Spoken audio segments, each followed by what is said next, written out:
بسم اللہ الرحمن الرحیم۔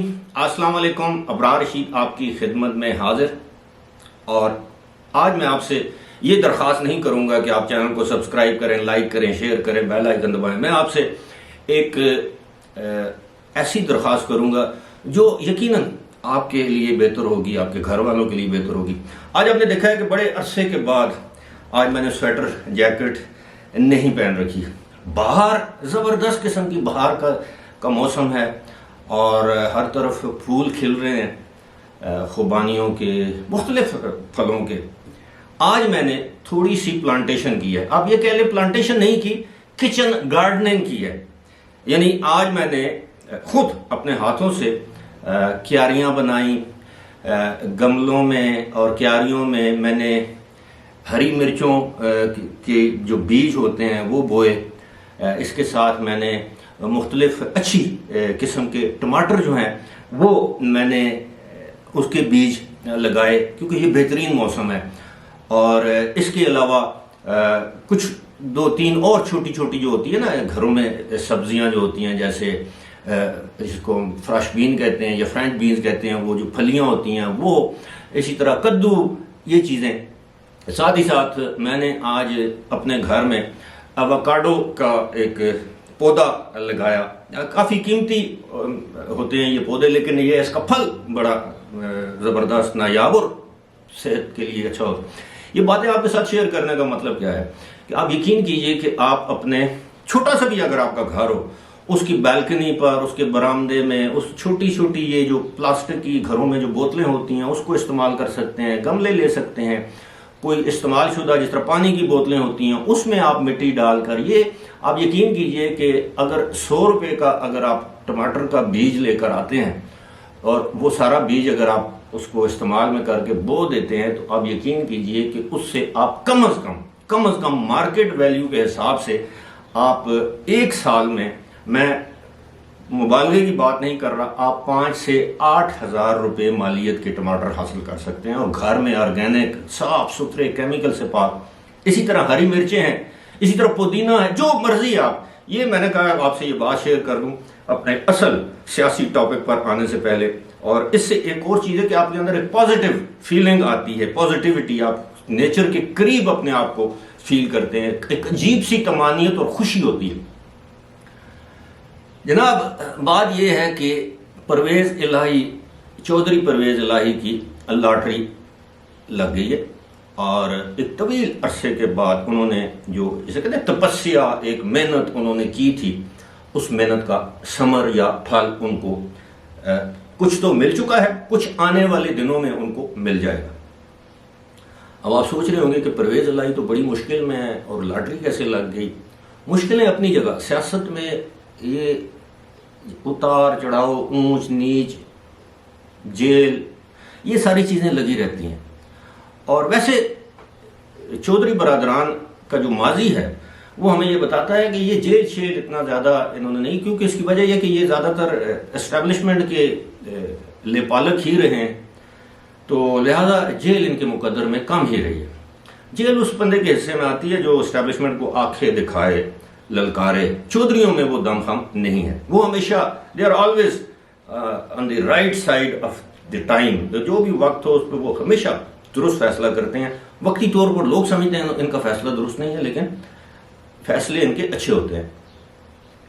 اب چودھری پرویز الہی، آپ کو یاد ہوگا کہ جب میاں نواز شریف جلا وطن ہوئے یا ملک بدر کیا گیا یا وہ خود گئے، جو بھی تھا، جب وہ یہاں سے چلے گئے تو نون لیگ میں ایک توڑ پھوڑ کی گئی اور نون لیگ سے کاف لیگ کشید کر کے نکالی گئی۔ نون لیگ کی بغل سے ایک اور جماعت بنائی گئی اور چودھریوں نے اس کی قیادت شروع کر دی، اور بہت سے نون لیگ کے اس وقت جو رہنما تھے، جن میں مشاہد حسین، یہی چودھری برادران، ایک دو اور تھے،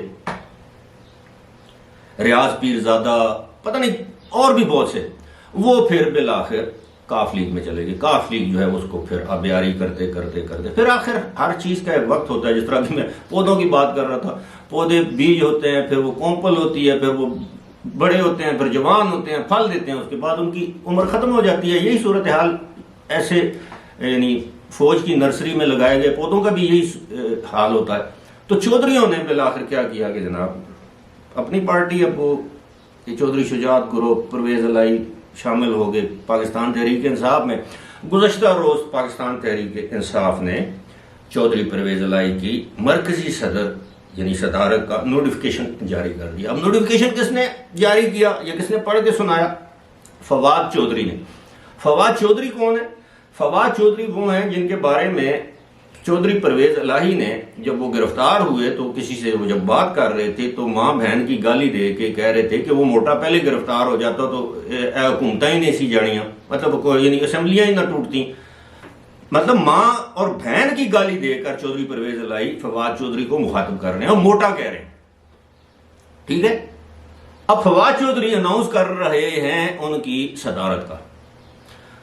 اب مرکزی صدر یعنی اس کا مطلب یہ ہوا کہ اس وقت اگر عمران خان کے بعد کوئی اہم عہدہ ہے پی ٹی آئی میں تو وہ چودھری پرویز الہی کا ہے.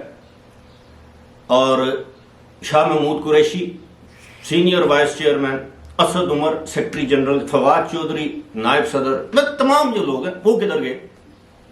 اب ان میں سے کچھ لوگ ایسے ہیں جو بڑے عرصے سے آس لگائے بیٹھے تھے کہ کب عمران خان نااہل ہوں گے، کب عمران خان پارٹی کی چیئرمینی سے بھی نااہل قرار پائیں گے جس طرح نواز شریف کو نااہل قرار دیا گیا تھا، اور کب ہم پارٹی پر قبضہ کریں گے، کب عمران خان کی عدم موجودگی میں ہم وزارت عظمیٰ یا وزارت اعلیٰ کے امیدوار ہوں گے. امیدوار تو ہیں نا پارٹی میں تحریک انصاف میں، عمران خان کے علاوہ کم از کم 3 امیدوار تو وزارت عظمیٰ کے ہیں، جس میں شاہ محمود قریشی ہیں، پرویز خٹک ہیں، اس میں اسد عمر ہیں. یہ 3 تو واضح امیدوار ہیں. اور پنجاب کی وزارت اعلیٰ کے لیے جو امیدوار ہیں پہلے بھی آپ کو بتا چکا ہوں، چودھری پرویز الہی اور شاہ محمود قریشی، فواد چودھری، حماد اظہر، اور ممکن ہے آنے والے دنوں میں کوئی اور عثمان بزدار ٹائپ کا بندہ بھی سامنے آ جائے. تو مرکز میں اب چودھری پرویز الہی، اب عمران خان، یہ تو اب باتیں دیکھیں، بچہ کوئی بھی نہیں ہے پاکستانی سیاست میں، نہ ہی سمجھنے کے لیے کوئی راکٹ سائنس کی ضرورت ہوتی ہے کہ بہت ماہر نفسیات ہونا ضروری ہے یا فلاسفر ہونا ضروری ہے. کچھ چیزیں آپ کو دیوار پر لکھی نظر آتی ہیں. اب مارچ میں، اپریل میں جب بھی عمران خان نے نااہل ہونا ہے، ایک کیس میں، دوسرے کیس میں، تیسرے کیس میں، کم از کم 2 کیسز میں تو ان کی نااہلی دیوار پر نظر آ رہی ہے. اب جب نااہل ہوں گے تو آبویسلی وہ 5 سال کے لیے نااہل ہوں گے. اب 5 سال کے لیے نااہل ہوں گے تو وہ قومی اسمبلی کا ممبر نہیں منتخب ہو سکیں گے. ممبر منتخب نہیں ہوں گے تو وزیر اعظم نہیں ہوں گے، اور ساتھ ساتھ پارٹی کا عہدہ چلا جائے گا. پارٹی کا عہدہ جب چلا جائے گا تو وہ نواز شریف کی طرح پارٹی کے قائد ہوں گے، لیکن ان کا آئینی قانونی رول کوئی پارٹی کے اندر نہیں رہے گا. الیکشن کمیشن اس طرح کی باتوں کو نہیں مانتا. تو پھر چودھری پرویز الہی وزیر اعظم، چودھری پرویز الہی پارٹی کے ہیڈ، اور پکی پکائی جسے کہتے ہیں نا، وہ ایک بریانی کہہ لیں یا جو بھی آپ کہہ لیں، متنجن کہہ لیں، بریانی کہہ لیں، کہ جناب بڑے سارے مسالے اکٹھے کیے، یعنی مسالے اکٹھے کا کام، اچھی قسم کے چاول اکٹھے کیے گئے حمید گل کے زمانے میں. اس سے پہلے جناب کھیت سلیکٹ کیا گیا جنرل مجیب الرحمان کے زمانے میں، پھر حمید گل نے وہ جناب چاول حاصل کیے، پھر اس کے بعد مختلف ISI کے اور فوجی جو سربراہ ہیں وہ جناب یہ بریانی کی دیگ اکٹھی کر گئے. جب دم لگ کے پک کر تیار ہوئی تو اس کو دم اٹھانے کے لیے یا کھانے کے لیے چودھری پرویز الہی صاحب سامنے آ گئے. یہ دیکھیں کتنا بڑا المیہ ہے. اور وہ بندہ جس کو عمران خان کہتے ہیں پنجاب کا سب سے بڑا ڈاکو چودھری پرویز الہی، اور مونس کو کہتے ہیں کہ اس کی شکل دیکھنا میں گوارا نہیں کرتا. یہ ریکارڈ کی باتیں ہیں. اور مونس الہی نے خود کہا ہے کہ جی عمران خان کو میری شکل پسند نہیں ہے. حالانکہ ویسے مونس الہی خوش شکل آدمی ہے، لیکن مطلب وہ کہتے ہیں کہ میری شکل ان کو پسند نہیں ہے. اور اب وہ یک جان 2 قالب. اور ہوا کیا ہے؟ ہوا یہ ہے کہ جناب چودھری پرویز الہی کو ایک نئی کاف لیگ بنی بنائی. اور کل کو مجھے حیرانی نہیں ہوگی، نہ آپ کو ہونی چاہیے، جب یہ اس طرح کا کوئی معاملہ سامنے آئے گا اور وہ کہیں گے کہ جی تحریک انصاف کاف گروپ حقیقی گروپ، جس طرح مسلم لیگ نون سے مسلم لیگ کاف ہوگی قائد اعظم، ہو سکتے ہیں تحریک انصاف قائد اعظم، تحریک انصاف حقیقی، تحریک انصاف ریاست مدینہ group, Tehreek Insaf Gujarat group, Chaudhry group, کوئی نہ کوئی نام آ جائے گا. تو یہ پاکستان میں اسی لیے کہتا ہوں چودھری پرویز الہی کی سیاسی لاٹری لگ گئی ہے، اور تحریک انصاف کے اندر مخصوص ایک گروہ ہے، اس کے اندر صف ماتم. اب یقین کیجئے کہ صف ماتم، اور لوگ انتظار کر رہے ہیں کہ کس دن عمران خان نہ اہل ہو اور کس دن وہ پھر اپنا ایک ایک بدلہ عمران خان سے لیں گے. فی الحال مجھے دیجیے اجازت. خدا حافظ.